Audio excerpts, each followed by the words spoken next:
Welcome back to the Recovery Life PDX. I'm Jake. And I'm Maya. Today, one of the most talked about frontline therapies in mental health, psychedelic-assisted treatment, specifically microdosing. You've probably seen headlines about ketamine clinics, psilocybin decriminalization, even MDMA phase 3 trials for PTSD. But what about low-dose regimens, microdosing, for addiction recovery? We've got Sylvia here to walk us through the science, the safety, and whether it's right for you. Sylvia, thanks so much for joining us. Can you tell our listeners a bit about your background in this space? Thanks, Maya. I'm a licensed clinical social worker and psychotherapist. Over the last 2 years, I've consulted with several ketamine-assisted therapy clinics and guided pilot protocols using microdoses of psilocybin in conjunction with 12-step and cognitive behavioral therapies. Let's start with the basics. What do people mean when they talk about microdosing psychedelics? Microdosing typically refers to taking around 1/10 to 1/20th of a full psychoactive dose, usually every 3 days. For example, a full therapeutic dose of psilocybin might be 20 milligrams of pure compound. A microdose would be about 1 to 2 milligrams. At these levels, users report subtle mood and cognition benefits without noticeable hallucinations. So you get the neuroplasticity boost without tripping? Exactly. Early studies show microdosing can enhance mood, decrease anxiety, and increase cognitive flexibility, all of which can support relapse prevention by strengthening coping skills. What does the latest research say about microdosing in addiction?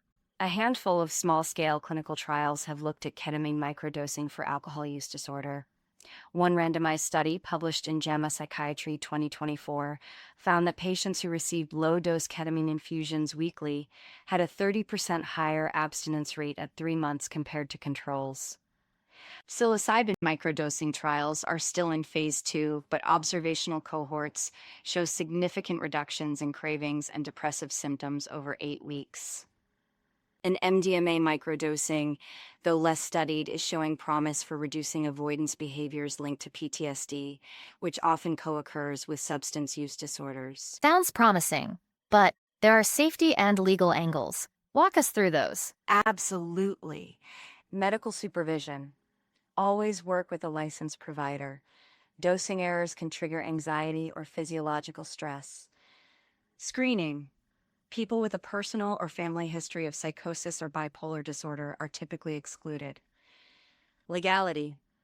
Ketamine clinics are legal under medical ketamine protocols. Psilocybin remains Schedule I federally, but is decriminalized or allowed in therapeutic contexts in Oregon, Colorado, and some cities. MDMA phase 3 trials will likely change regulation within the next 2 years. So do your homework on local laws and never self-experiment without oversight. Sylvia, can you share a success story you've seen in your practice? Sure. One client in early recovery from opioid use had struggled with insomnia and crippling guilt. After 6 weeks of twice-monthly ketamine microdoses, 0.1 milligrams per kilogram IV, paired with EMDR therapy, she reported 60% reduction in cravings and finally slept through the night. That improved sleep alone reduced relapse risk significantly. Okay, for listeners intrigued but cautious, what are your top 3 recommendations? Consult a specialist. Seek out a licensed psychedelic-friendly therapist or clinic for medical screening and dosage planning. Integrate with therapy. Microdosing works best when combined with evidence-based modalities, CBT, 12-step groups, mindfulness training. Track everything. Keep a daily journal of mood, cravings, sleep, and any side effects. Data helps you and your clinician adjust protocols safely. To recap, microdosing isn't a magic bullet, but compelling early data and lived experiences show it can be a powerful adjunct to traditional recovery tools. If you're in Oregon or Colorado, check out licensed psilocybin facilitators. If you're elsewhere, look for ketamine clinics offering microdosing protocols, and always pair it with solid therapeutic support. Sylvia, thank you for sharing your expertise and those real-world insights. My pleasure. Happy to help the recovery community explore every safe, science-backed option. If you found this episode valuable, hit subscribe, drop us a comment with your questions, and share it with anyone who might benefit.